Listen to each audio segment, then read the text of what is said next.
पण एक असं आहे की असे निवडणुकांच्या निर्णय घोषित होईपर्यंत प्रत्येकाला आपापल्या पक्षाची मागणी करण्याचा अधिकार आहे.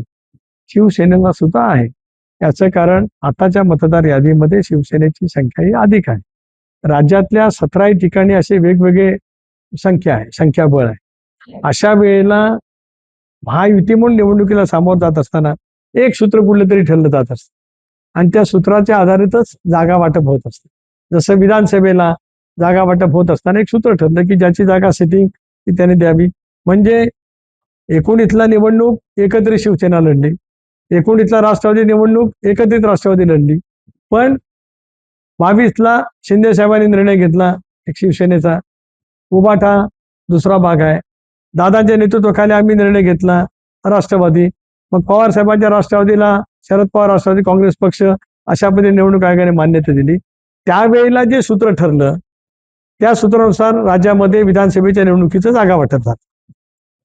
विधान परिषदेचं सुद्धा निवडणूक एकत्रित लढलीच पाहिजे अशी स्वच्छपणाची भूमिका मुख्यमंत्री फडणवीस साहेब, उपमुख्यमंत्री शिंदे साहेब, सुनेत्रा बहिणी आणि तिन्ही पक्षाच्या प्रमुख नेत्यांची आहे. दिल्लीतील आमच्या एनडीएचं शीर्षस्थ नेतृत्व जे आहे आदरणीय अमित भाई यांची स्वच्छपणाची भूमिका आहे की 17 जागा महायुती म्हणून लढल्या गेल्या पाहिजेत आणि त्याच्यामुळे जे सूत्र ठरेल त्या पद्धतीने जागा वाटप होईल. अशा वेळेला प्रत्येक राजकीय पक्षाला, समजा आता इथे शिवसेनेने मागणी केली, नाशिकमध्ये वेगळी मागणी राहू शकते, आणखीन कुठे परभणी हिंगोलीला वेगळी राहील, संभाजीनगरमध्ये वेगळी राहील, बीड, लातूर, धाराशिव या मतदारसंघात वेगळी राहील, पुण्यामध्ये राहू शकते वेगळी, अहिल्यानगरला राहील, जळगावला राहू शकते, ठाण्याला वेगवेगळी राहू शकते.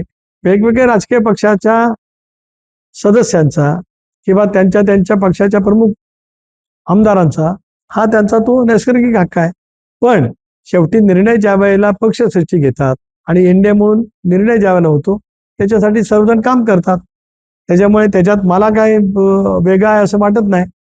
जो निर्णय होईल त्या निर्णयाचं पालन तिन्ही पक्षाचे सगळे सहकारी नक्की त्या ठिकाणी करतील. केवळ रायगड पुरता नाही, कोकण पुरता सीमित नाही, या 17 जागा ज्याच्यामध्ये विदर्भातली नागपूर आहे, अमरावती आहे, त्याचबरोबर ती चंद्रपूरची जागा आहे, भंडारा गोंदियाची जागा आहे, अशा सगळ्या जागांच्या सहित या जागांच्या वरती एनडीए म्हणून आम्ही निवडणूक लढू आणि 17-0 फरकाने या निवडणुकीमध्ये यश मिळेल.